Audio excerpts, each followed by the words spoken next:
Hello and welcome, everyone. We are back for another episode of Looking for the Light. I am your co host, Michael Ablev, with my wonderful co host, Axel Hamill, bringing you back for another episode to reflect on episode 2 of HBO's The Last of Us. So, you probably already know Looking for the Light is a podcast by Last of Us fans for Last of Us fans. So, we will be breaking down the HBO show as two fans of the video games who have played through both of them countless times, really been big fans of the lore and fandom of The Last of Us. And we're here to break down today's second episode titled Infected. So, going right into it, we have a very interesting opening to the second episode of the show. And honestly, Axel, we can give us credit right away. We got it right.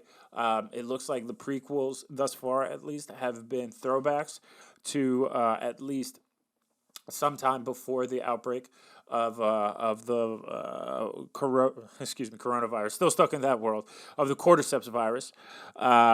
Need to jump into this world for this episode of the cordyceps virus, and we see Jakarta, Indonesia, 2 days before the outbreak on September 24th, 2003.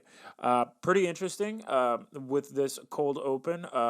Again, with following our criteria for how we run these episodes, we talk about the characters, we talk about the world, and we talk about the homage to the game. And we really try and focus in on those three. For the cold open, at least this one and the prior one, can't really build out much for homage since these are definitely big diversions from the game. Give more context to the fungal virus, at least at this point thus far. But we can talk a little bit about the characters. We do obviously get introduced to these new characters in these prequels so far. But it's really going to be us kind of setting up how it's portraying the world and more of the backstory that we're getting on the world and what we're getting on cordyceps. So, Axel, I know for you it was big time that we first, for the first time ever in The Last of Us lore, we get a sight picture into what cordyceps is like in a different part of the world, and very much so makes it that this isn't something localized to the U.S. or the Western Hemisphere. This is a global catastrophic event. So your initial reactions to that cold open and the throwback to 2003 in Jakarta, 2 days before the outbreak happens. You know, the most interesting part about the cold open, and for all those fans out there, I know you're thinking the same thing, is this is the first time in 10 years since the game's conception that we've actually seen an international element to the outbreak.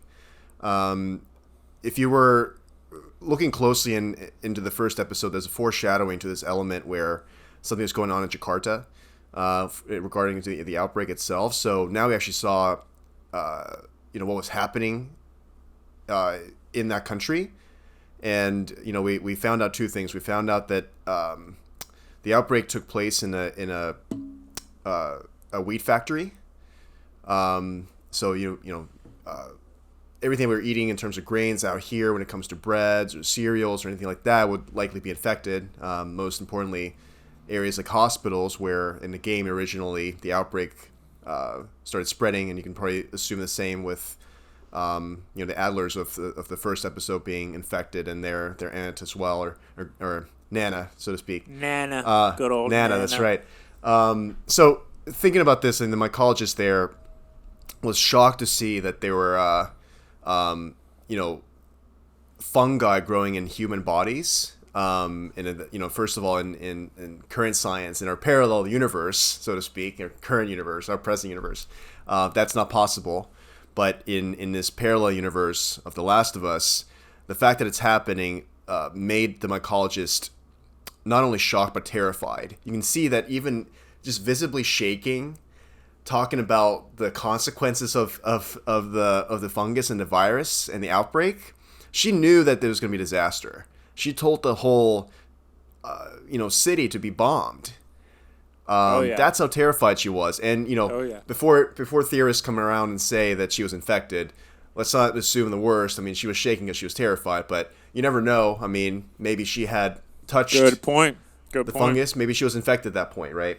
Who knows? Maybe it was that. Maybe it's that potent at that time. But the fact that there were 2 known cases at that time, but 14 other infected out there somewhere means that the outbreak had already started, and she knew that it cannot be contained at that point. It's done. Right. So, just think about how terrifying that could be to someone, and how well they acted out that portion.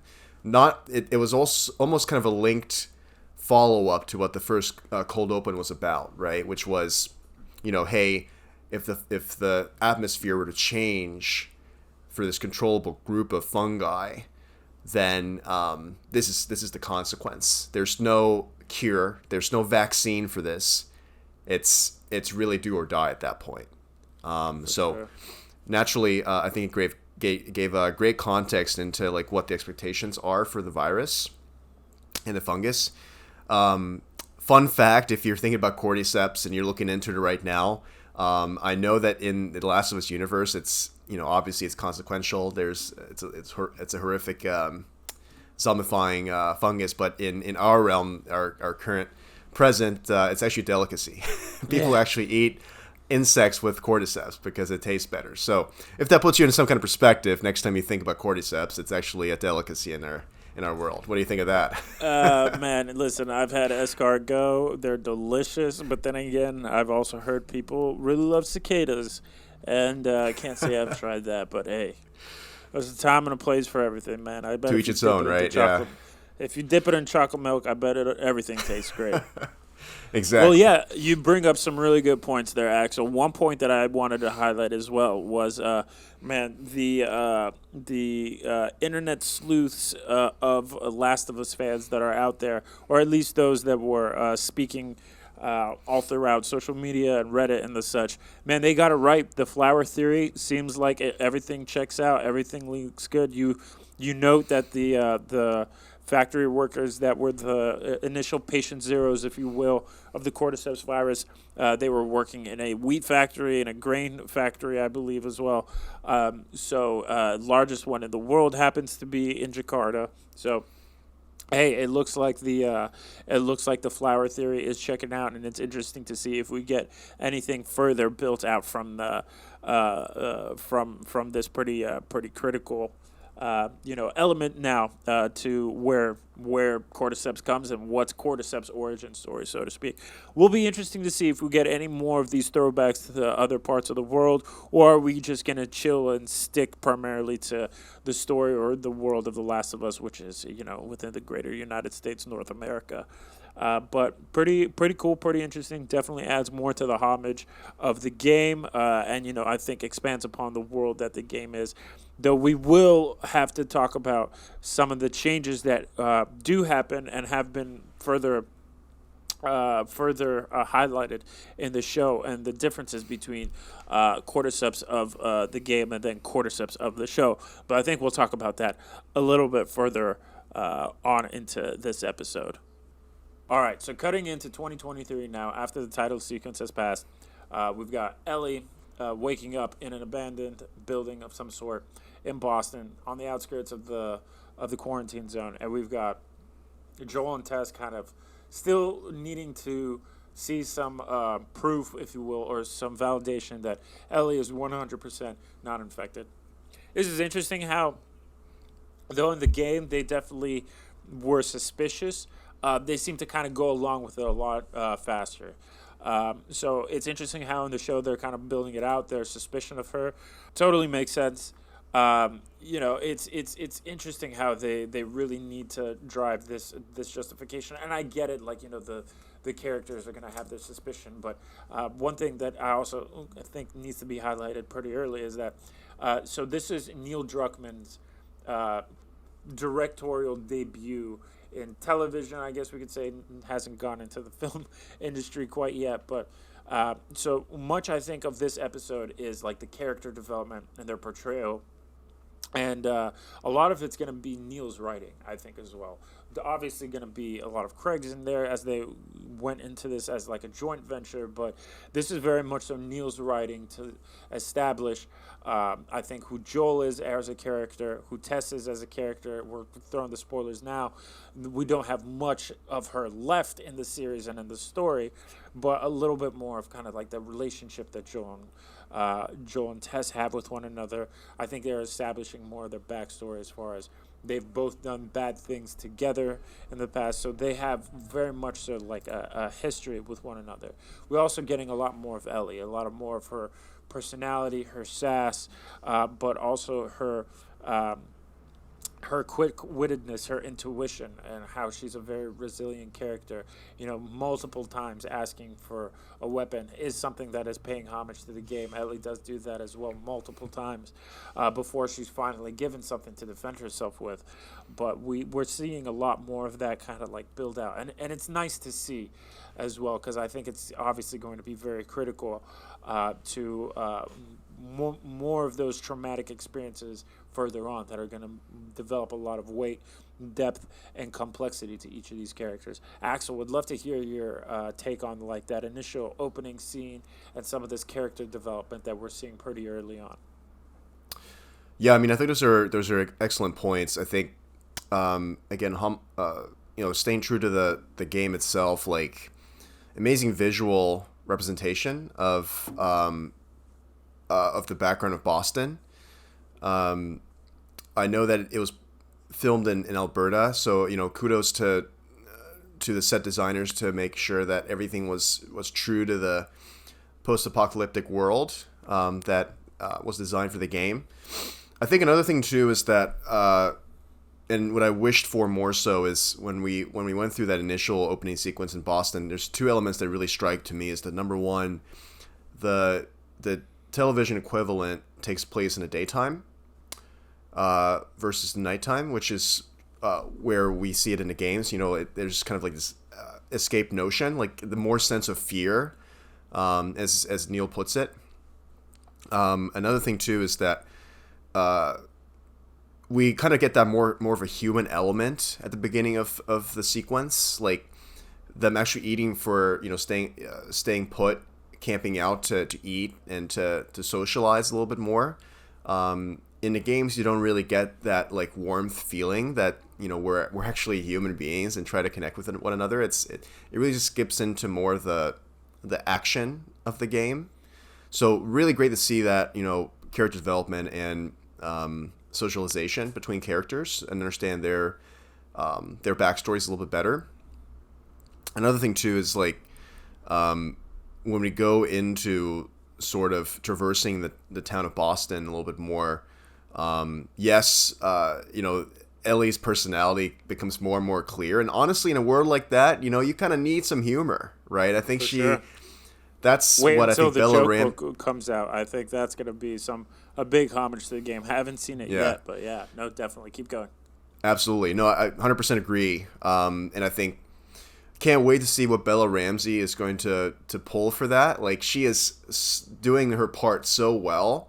I think one of the things we were hoping for in her pilot episode was to see Bella Ramsey carry a lot of the weight for the story, and I think so far she's doing an amazing job sort of portraying that humorous / lighthearted feeling of Ellie amidst this like very dark story, for lack of a better term, right? For sure, absolutely.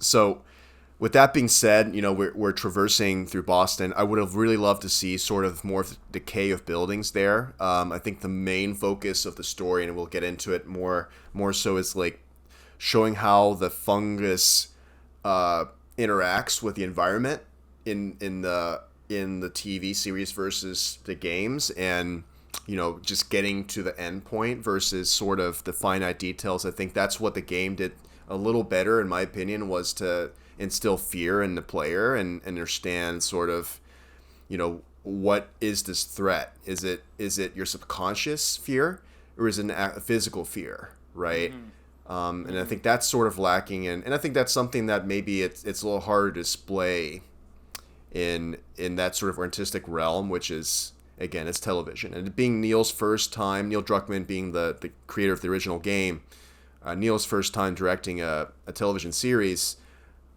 maybe that was just a calculated risk he needed to take, right, and make sure that he was staying true to the plot as much as possible while cutting some unnecessary plot points. So For sure, for um, sure. Yeah, I, you brought up something that I did want to on note on real quickly as well. When we're talking about making this world be as believable as possible. I don't know if you've seen it, but there's been some criticism online of the world looking good, but looking almost like too good. Like too manicured and made to look like very, very overgrown and very dirty. I think it also kind of cuts into as well, like the believability of the world goes as far as like we've talked about it, like the equipment, the weapons, the whatever, like 2003-esque, early 2000s gadgets if they come across anything, and then like the clothing as well. Like, how are you feeling with how they're making this world come off? Is it too over the top? Do you feel like there needs to be more added in some places? How are you feeling with it? I think it's an interesting point. I think a best way for me to put this is that the Last of Us set design it's kind of like Game of Thronesy, if that makes sense. Like it's like very very over the top. Like clearly you can tell that they allocated a lot of the budget that way, and I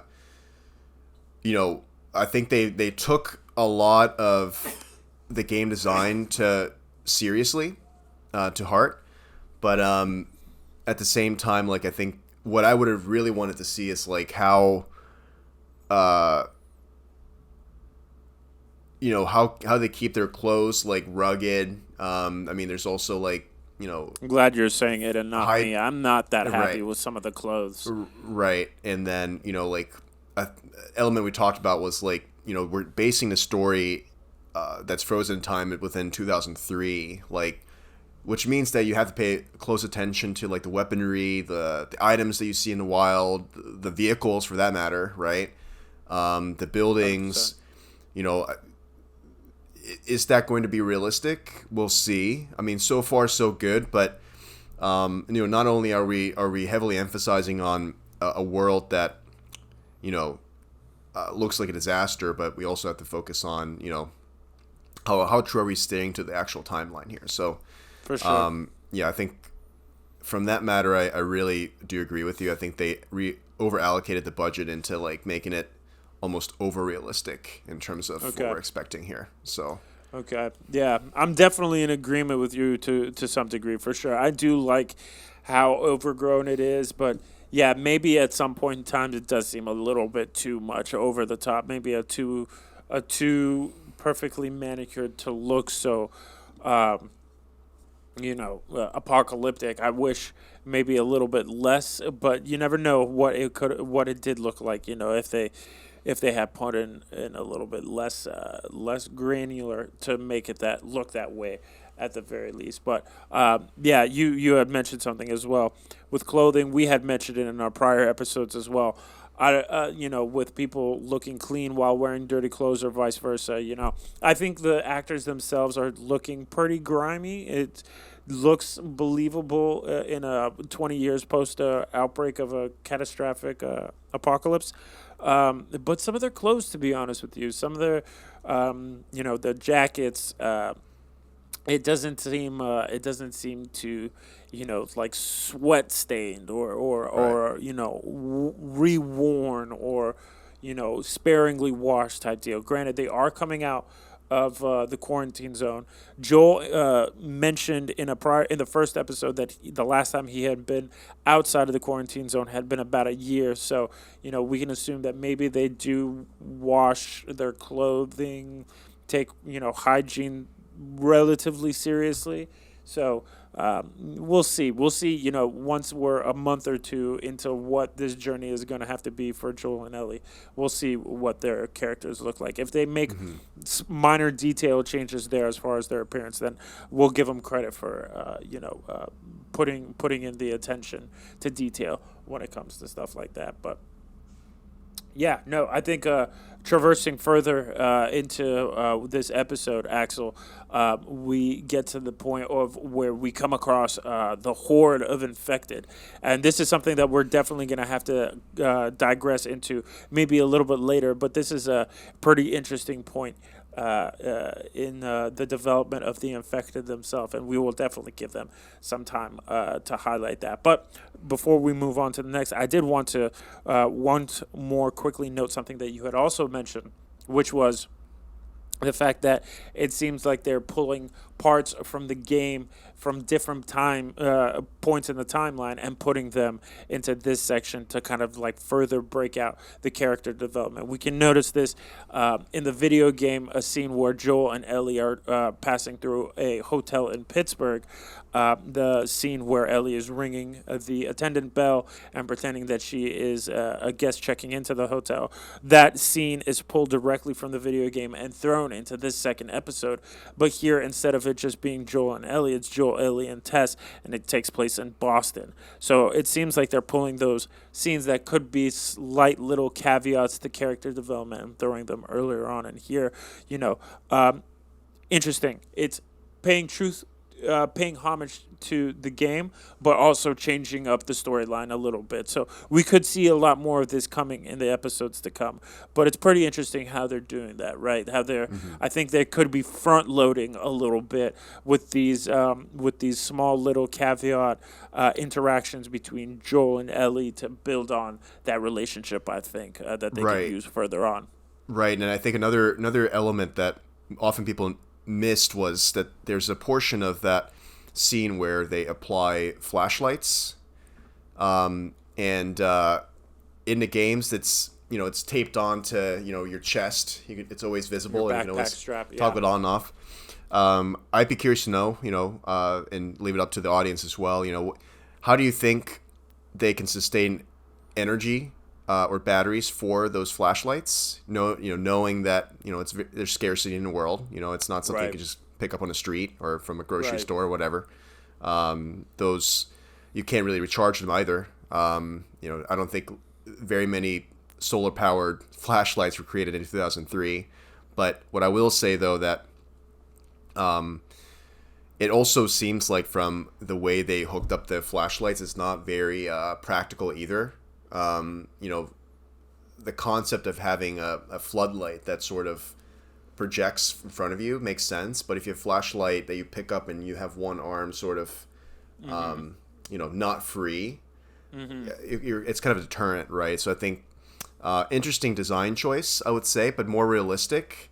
So another fact of the matter that they're staying with true to the game, but in a very different perspective. So I think it kind of ties into two of those elements you just mentioned. So for sure, yeah, no, definitely a very good point there. How the costume design, we're definitely seeing a lot of homage there as far as what the characters are wearing to what their video game counterparts. But even small elements like that with the flashlight, definitely an interesting allusion to the game. And we'll see if they start doing the setup that they have later on in the game where they have them strapped to their backpacks and such, because Ellie has her backpack straight homage to the one from the video game, and same goes for Joel. Very similar to the one he has in the game, duct tape and all. But that's a very good transition, I think, to the scene where they wind up using those flashlights. We get the museum scene. Popular scene from the video game. Pretty dramatic, pretty scary when you're playing it for the first time. Very similar homage in this scene as well. Be it that it's in a museum for the American Revolution, you could say it. Also, the fact that they kind of get separated. Joel and Ellie and Tess get separated from one another due to the ceiling caving in, and that waking up some clickers. And the first, or in the video game, this would be the second interaction with the clickers. In the show, this is the first interaction that we are having with the clickers. So pretty cool, pretty scary. Definitely one of those first scarier moments, creeping scarier moments. We've pretty much had jump scares up till this point, so it's cool to have this creepier set piece and very similar portrayal to how it was in the game as well, creeping around and having to have this fierce showdown between Joel Ellie Tess and the Clickers. Yeah, Mike. So I think the the museum is probably the most integral scene, aside from the last act of the show. I think the portrayal of the museum was very well done. I think we got some more context around, and I'll talk about, obviously we'll talk about the infected and their behavior a little bit later on. But we got some notion into how, the fungus interacts with the world itself, which is interesting. I think best way to describe the museum scene is goosebumps, major goosebumps. Again, Neil Druckmann is the king of distilling fear. And he does it so subconsciously that it's almost terrifying. If you played the games, you understand. If you've seen this episode, you understand. It's almost like he's forcing a buildup of something terrifying happening, and when it happens, it's even more terrifying. So, don't want to get too much into it, but again, I think very, very much of a climax for the episode itself. We understand that we're getting illusions for what there is out there in terms of those infected, that there's different stages, different durations. They even start talking a little bit about infected have been around for 20 years. They even specified a number, right? So I think that's when we start to understand that there's a little bit more elements to the infected stages than we think there are. And again, I think a perfect example of how the darkness can make you feel a certain type of way, even if you have backup. You feel really helpless when you hear different sounds, when you can't see in front of you. Like, I think that puts you in the world as kind of like the point of view, POV perspective of the scenes, and I think that was fantastic. I think when we see the clickers for the first time, we hear the clickers. One thing I want to note is that those were full prosthetics. None of that was CGI. It was full prosthetics, really well made. I think one thing that we sort of talked about offline was the fact that it still seemed a little bit on the fake side compared to like what you normally would see in the games. Like, usually there's an orange hue to the infection and the fungus itself. It seemed a little bit dry versus moist, like you would usually you'd think you'd see in the infected. So I think that was interesting. But again, as you'd expect from a clicker, very overpowering. Definitely put Joel on the ground. And then, as we know, this is where we start understanding that Ellie is truly immune, because she actually got bit again in her arm right by the original bite mark. And, she goes, ironically, oh, well, if it were to happen to someone, it would be me, right? So I think, again, for her lighthearted humor, for the terrifying scene, she kind of lightened up the mood. But I think it's controversial that they showed another bite mark in her, but they're, as we learn later on, like, there's a comparison that's pretty distinct for that, because of what, happens to one of, the team members of that little traverse right there. But again, the museum scene was done really well, again, portraying the darkness, and then once they get out of the museum and into the open and crossing the little alleyway, that was a perfect one-to-one representation of what you see in the games in Boston. And then you kind of start to see like that mood swing from Tess a little bit. She's now starting to realize how important Ellie really is. And when we talk about character development, she's like, something really flipped her switch within the museum, that she started to realize, like, wow, she is like real. Like, this is a real situation. At first, they were both a little hesitant, but I think that moment really caught her attention. Mike, I think one thing I would want to ask you, being and seeing sort of like the element of realism here, and seeing the Tess sort of came to that realization as well.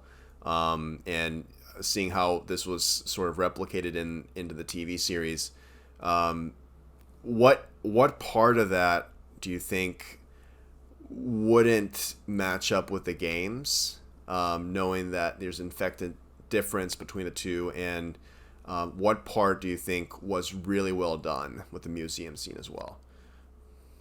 Definitely the darkness, how scary it was. I think one thing that they did well with this scene again that is definitely going to play to the video game fans is again it made you feel a little bit like you were playing a game. A lot of the shots were over the shoulder. The use of the flashlights, like those flashlights, man, they were a huge plus in the video game because a lot of the lighting in those scenes in the game are so dark you're only really going off of that flashlight and how much that flashlight will illuminate for you. So it definitely had a lot of that fear, where are they coming from, kind of like the quick cuts, and the chaos of a scene like that. It came across very well. I think of the show, they did a very good job of playing to it, and having that scene in the video game be a very important scene also in the show as well. I will say though, the bite that Ellie sustains in that scene, in my opinion, kind of corny. The fact that she gets bit again in the exact same spot where she was already bitten, again, kind of doubling down on the corny. I get it that they're trying to, um, you know, uh, have this element in the show where not only are they justifying to Joel and Tess that she is in fact immune, but they're also doing it to the audience almost as if, because at this point the audience also hasn't seen Ellie get bit, so they are also another added element in them trying to justify the fact that she really is immune. Where we will see in the next scene that Tess, in fact, also got bitten. It seems as though in the museum as well as Ellie did, but Ellie's bite mark is already starting to heal, and Tess's is getting significantly worse, much faster. That element right there alone is very similar to the game, as Ellie had a bite mark that was 3 weeks old, and excuse me, Tess has only a bite mark that's a couple hours old, and how rapidly hers begins to worsen as opposed to Ellie's, which seems to heal and only get better. So I thought that was a little weird that they had to. The producers and the writers and the executives for the show felt like they needed to double down and really show the characters as well as the audience the proof that Ellie is immune. But I guess I can sympathize to it. That kind of does hit a little bit of a negative mark to me, but hey, we can move on with that. And so, moving on, we can transition to the State House scene, the final scene for this episode, and a scene which, in a lot of ways, is one to one with what it was in the video game. The fact that everyone is, all of the fireflies at the location are dead, one to one to the video game. The reason why they're dead, though, not one to one. This is something that we should bring up now. In the video game, Joel, Tess, and Ellie are being hunted by Fedra because they killed, in the video game, two Fedra officers. In the show, only one Fedra officer, and they were trying during their escape from Boston QZ zone. And in the show, they're not. It seems like they're not being hunted by Fedra. On the other hand, they are caught in a time crunch situation because infected are coming to them. Again, we're about to talk about the infected in a little bit, but just to round out this episode, Joel kills one of the fireflies that had reanimated as a infected runner. Due to him killing him, it called all of the infected to come storm the building, and we also get caught in this dilemma where Joel exposes herself for being infected and telling Joel and Ellie to get out of there, and she'll try and buy them some time in their escape. Again, almost one to one with the show. The lines one to one with, or excuse me, with the game. The lines one on one to the game. And this is really where I think we get to see Neil falling back on his experience writing for the game and really developing the scene, knowing how important this scene was, I think he felt like there was no way better to portray this scene than to almost one-on-one copy it with the video game. But just to change a couple of things, obviously, as we have already noted on, to make them a little bit more fitting to what it was. But it was an interesting difference. She's pouring oil out everywhere. They've got grenades that she's pouring out. It was done. That was full kamikaze right there. Seriously, and full kamikaze. You can definitely tell from my perspective, watching it, like that's when she had truly like a desperate sense to like the situation, right? Like there's no other way out. I'm going out, and I'm going out in flames. I don't give a damn who I'm taking with me. I'm taking all y'all with me. And that's honestly, exactly what she did. And honestly, I think that's again coming to like the whole theme of anti-heroism of the story of The Last of Us, right? Like, you're just trying to survive. You're trying to do what's best for humanity in your own way, right?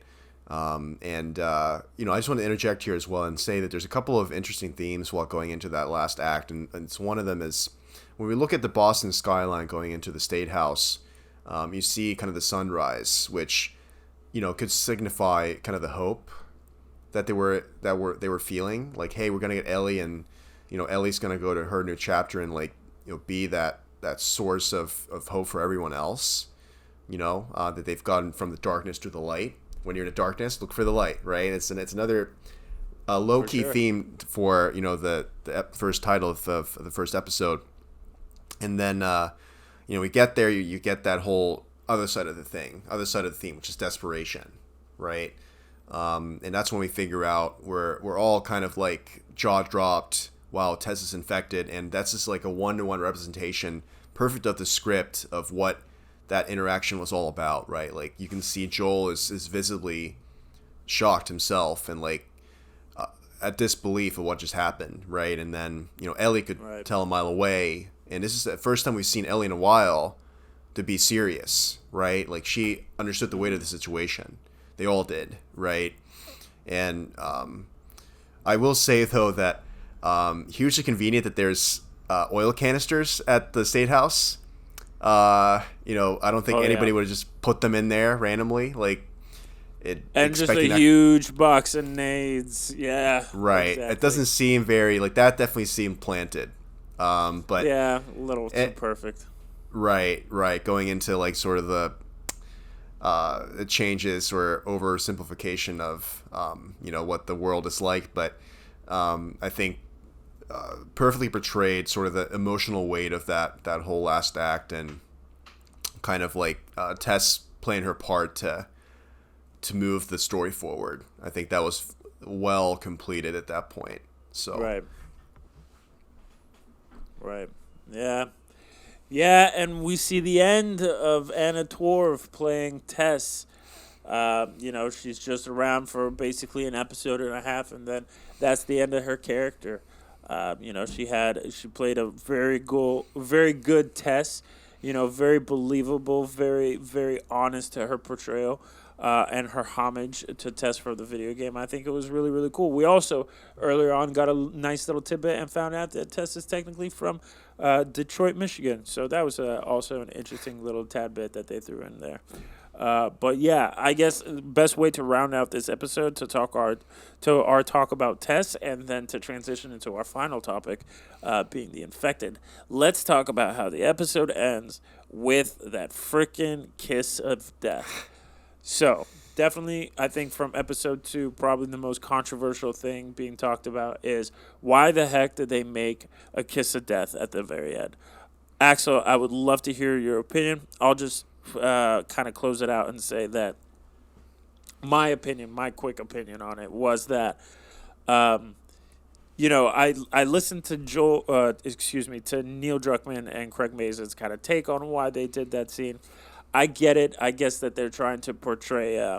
It's not like it's like Tessa's last kiss, because she wasn't able to kiss Joel goodbye, much like in the video game, they also don't have a kiss goodbye or anything like that. They were very close, but they were always very, they knew what their relationship was about, if you want to take that away from it. But I think this fact that by that point in time, she had gotten bitten on the neck, so the infection is spreading to her very quickly.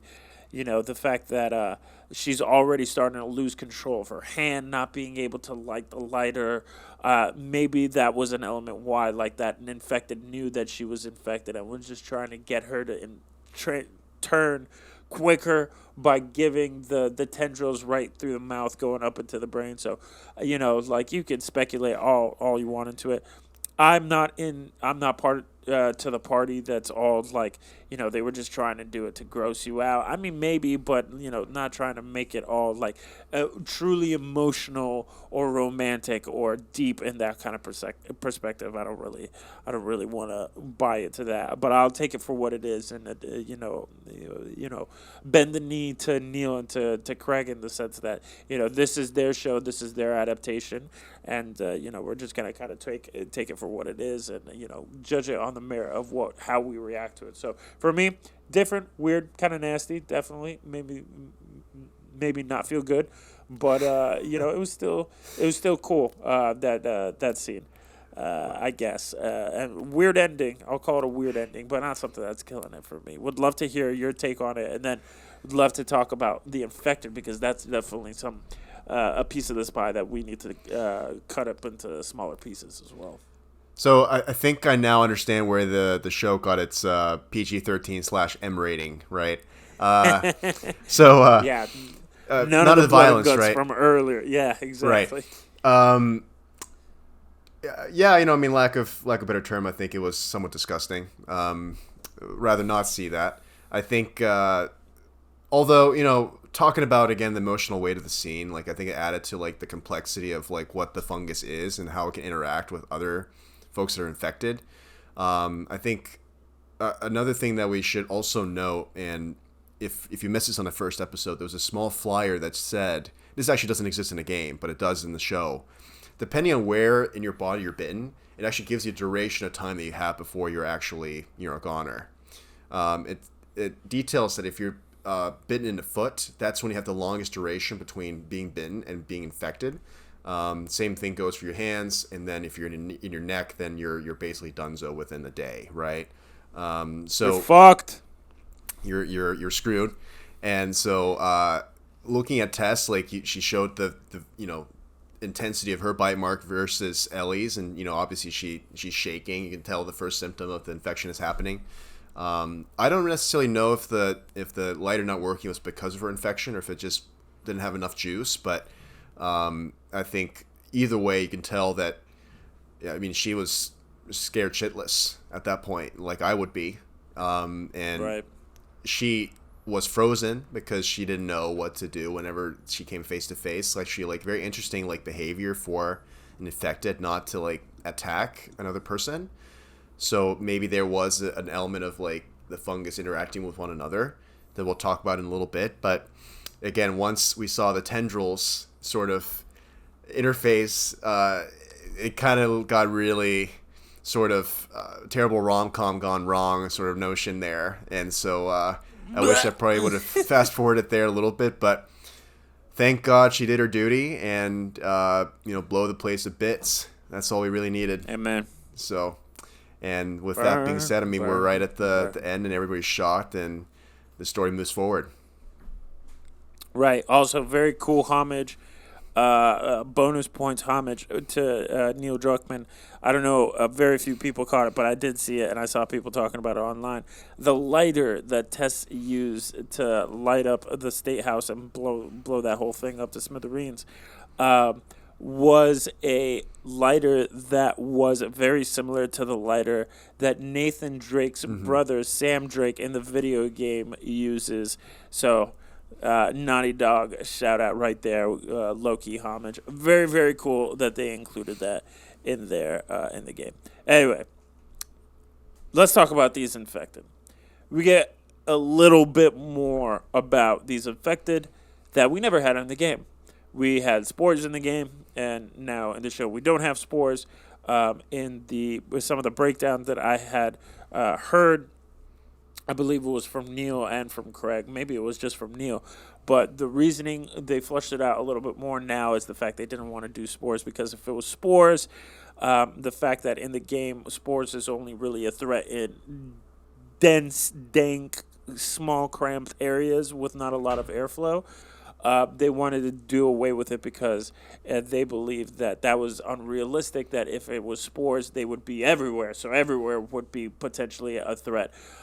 So they did away with that, and what they now introduced to replace it is the fact that this fungus is able to communicate through the ground with other fungi. It seems as though we might have nests, might be a thing more with this fungus. We'll have to see, because when Ellie, Joel, and Tess are traversing their way to what will be the museum, they come across a horde all in one localized area. No idea what they're doing. It looks like they're writhing on the ground. This could be something where the creators of the show are trying to further emulate the cordyceps virus in real life, where ants, for example, will do something that scientists are called summiting, where they will climb a leaf or a plant of some sort to try and get as high as possible to capture as much sunlight as possible. So this might be something. These infected in that scene, they were lying out in the open under plenty of sunlight. So maybe that had something to do with it. Maybe almost like a photosynthesis kind of thing for this fungus to grow. It needs proper sunlight. But that was interesting. And maybe that by them all hoarding together in one area, they almost create a nest, which then, as I guess, it communicates through under the ground. So if you're in a different location and a infected is, I guess, either killed or spooked, they would be able to communicate through these tendrils, roots underneath the ground to another pack someplace else, and essentially tell them to come to this location. Very interesting. Very different. We haven't had that in the game. Obviously, this is totally new. I think them trying to be quote unquote more realistic to what this could actually be like, but it's a very, very interesting, different introduction to the Last of Us world, to what cordyceps is, and I'm very, very curious to see what they do with it in the episodes to come, and the story overall, because this is a big big change from what we're used to, and has a lot of implications of how it can be used again in the episodes to come. Axel, shooting over to you, man. What was your reaction to learning about this new element, these new tendrils, and how the infected are able to communicate with one another? What do you mean, aside from being gross as fuck, or what? Yeah, yeah, no, you can say that again for sure. They were writhing on the ground, Right. tweaking it. Right. It looked very different, very weird. Wasn't really sure what to make of it, but okay, now this is a part of the world. What do we think about it? Well, it's kind of like watching National Geographic, but with humans. Anyway, the interesting part about the cordyceps virus and the interactions with humans in the show, it's actually kind of a breath of fresh air, to be honest with you. I think listening to Craig Mason, Neil Druckmann talk about how the spores, so to speak, were localized in those areas makes sense in the concept of the game. But again, if the spores were to somehow breach across airflow, then naturally they would get out in the open, and then there's no telling like where they would end up, right? Like it's just an endless flow of spores. So I think it was a great sort of creative way of transitioning that into like a more realistic realm. That being said, though, I think I strongly disagree with the behavior of the horde and the infected. In a scene where we see the horde, like they're sort of like laying on the ground, sort of shaking like a worm emotion. I think that's probably them either feasting on something, or they are trying to interact with the other tendrils in the underground. And that is to be determined. But I think when you think about the original concept of the infected, like you as a person, and in the first stage of the infection, when you're called a runner, right, you retain your vision, but you're not your humanity, right, and your body. But you're still conscious to an extent, right? You hear some, as an Easter egg on the games, you hear some infected even cry when they Right. attack because Yeah. Absolutely. they're trying to fight the infection, but there's nothing they can do about that, right? I wish they would have showed more of that element in like the real realm. Like I know we in a lot of the scenes we've seen the infected, they're just straight up zombies, but I think what made the original story so human is the fact that they were trying to fight that infection. Regardless of where you Right. encounter them, there was always an element of humanity that's still somewhat left in there. Right, And I think yeah, we, like trapped, like a bit of humanity trapped inside of this body that they had completely lost control over, and the fungus was controlling everything except for their minds, so to speak. Yeah, no, very very good point. Also, doubling down with you and agreeing that really hope that it's something that they maybe show further on into the show and key into those elements that were pretty unique in the game. Sorry, keep going. no, I mean, I totally agree with that. I think, like I said, I wish they would have portrayed sort of the humanity, the loss of humanity component to the infection. But I still think it's creative of the way they showed how the fungus interacts with the environment. And honestly, the last act of the episode where they were in the state house and the infected were the ones that swarmed uh, Ellie, Tess, and Joel versus Fedra or in the military, honestly kind of built the emotional weight of that scene a lot more and definitely gave it more impact, I think, of the escape factor. And less of that game motion. Like you certainly eliminate a big chunk of time that you would take to escape that area just to like make it simple, right? And so I think that definitely made sense, and it also gives us a lot of questions around like how vast is this world of the fungus? How far can they communicate? Is it miles? Like does this our next episode with Bill and Frank, does it contribute to that element at all? Like, are they forewarned, or do they know about this? Like, even in across the country, like we just don't know that. And I think that's the element of suspicion that we still have to wait out. But again, I think the appearance, the stages of infection, all of that is still accurate. Have full confidence that what we'll find out later in the story will be similar in accuracy. But again, I think it's an interesting and creative way for us to approach the spore problem. So 100%. Yeah, no, it's interesting. It's very interesting to see what this whole, this introduction of like this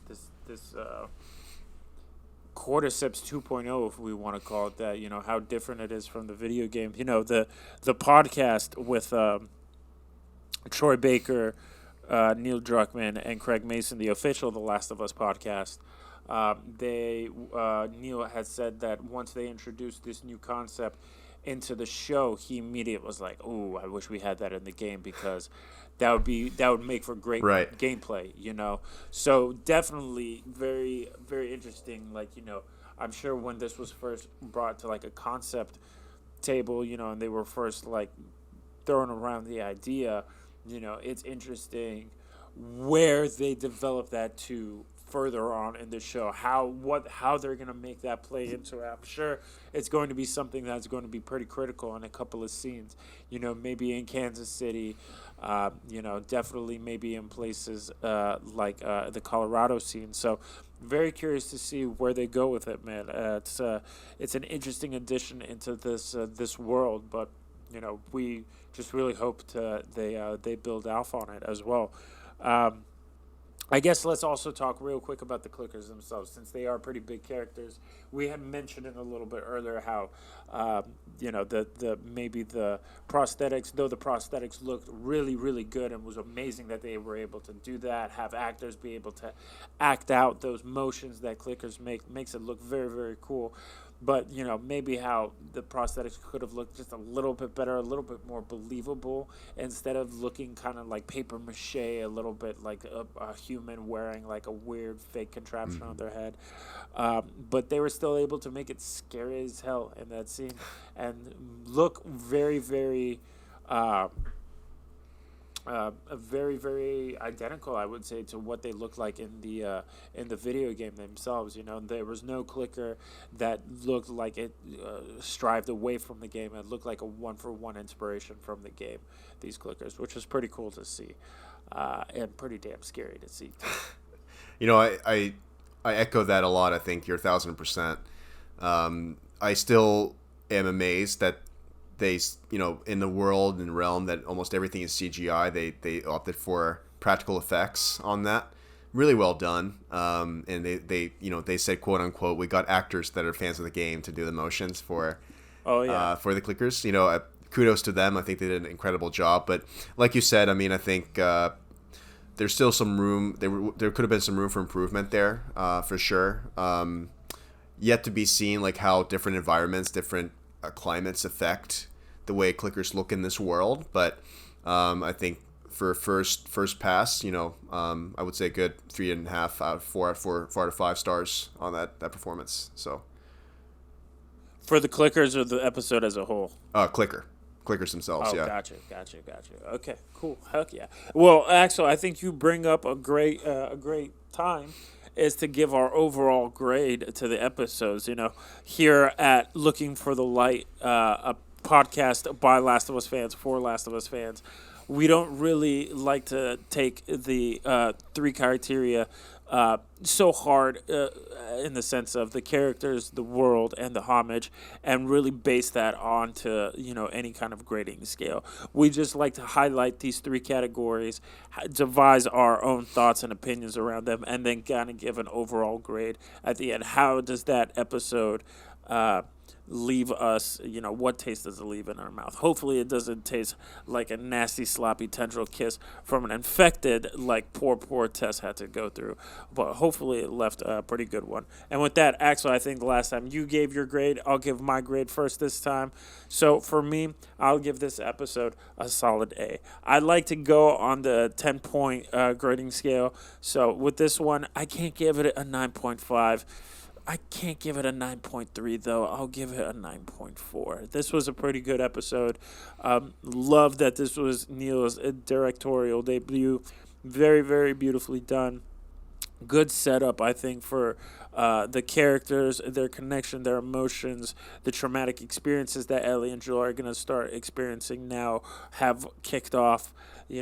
So good second episode. Very excited for the rest of the episodes and how they go. Axel, what is your grade? Let's hear it, brother. All right. So if I were to make this simple, I would give this a whole 10 out of 10 on your grading scale. But let's be honest, I'm just a Neil Druckmann fanboy, so I just can't go ahead and do that. There's some elements in there that surprised me, but I also think they were lacking the full element of the original story, like we talked about. So without further ado, Mike, drum roll, please.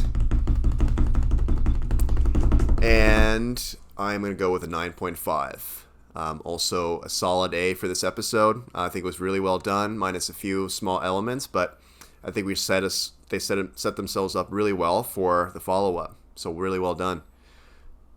Heck yeah. No, definitely can see your reasoning behind that, Axel, and I would definitely agree. I just like to be a little extra harder on them.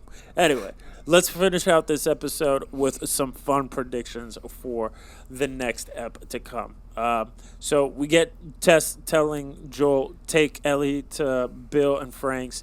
They'll take her off your hands. Already we're getting to see a little foreshadowing to Tess and Joel having a deep connection, or some, let's not call it deep, but having some relationship with Bill, how far they go back. I'm curious very much so to see the development that we're about to see in this 3rd episode. We've also heard a lot of talkings that the 3rd episode is supposed to be the best episode, so very curious to see how that plays out. But going with the trend that we've had with the first 2 episodes and us having a cold open that does a throwback to at least prior to the outbreak, also curious to see if they keep up with this track and what are they going to do for the cold open in this episode. Any thoughts what that might be, Axel? Your predictions for the cold open, if there will even be one? I 100% believe there'll be a cold open for every episode. One thing I will say, though, that I think the cold open for this one will likely center around Bill and Frank and the notorious Arby's scene from the previews. That's just making me hungry. Arby's, but Arby's scene. I'm not even familiar with this Arby's scene. What is that? Mike, you gotta get back on YouTube and check this preview, man. You're missing out. There's a scene, just for everybody's context. There's a scene where Bill stops Frank in his town and says, you're gonna pile up people if they find out you're here and come knocking for free food, just like this is an Arby's or something. And I think that's gonna be the cold open. Meat. Yeah. So I think there's something, cool. some allusion to that. I think also, folks, ladies and gentlemen, and all the above, I think we should all be ready for a big commitment. This is the second longest episode, so make sure you have your beers, your brats, your food, your popcorn. You got to buckle up. This is going to be a wild one. So this is going to be is going to be the episode that's going to make or break the whole series. So I'm looking forward to it. I'm looking forward to the backstory between Bill and Frank and everything else in between. And I also want to mention that for those of you that are fans of artificial intelligence, we ran a little experiment with the Chat GPT system online and went to see some of the predictions there. And if you want to stick around after this, subscribe and like for more. We'll share the predictions in the next episode. Heck yeah. No, good prediction there, Axel. I'm definitely very curious to see if they keep going with the cold opens. I have a prediction that the cold open will also be involving Bill prior to the outbreak, but I don't think Frank will be in the cold open. I think it's just going to be focused on Bill. I think it's going to be just focused on Bill, who he was prior to the outbreak. Maybe we'll get a little bit more backstory into who Bill was. We obviously know that he's a survivalist. He's a little bit of a hoarder. He was well prepared for the cordyceps virus before the cordyceps virus even hit. So I'm curious to see what we find out more about him, but I don't think Frank will be in this one. I think it's just going to be Bill. I'm curious to see how the episode goes, man. Yeah, everybody make sure to have all your popcorn, your snacks, your food, your drink, everything ready to go. If you have a light bladder, make sure you're wearing your diapers. This is going to be a long episode. Not as long as the first one, but it is going to be a long one. And hope everyone enjoys episode 3 of The Last of Us. I am your co-host, Michael Ablev, with my co-host, Axel Hamill. You have been listening and or watching Looking for the Light, a Last of Us podcast by Last of Us fans for Last of Us fans. Thanks again, and looking forward to seeing you guys next week after the next episode. Thanks, y'all. Take care, y'all.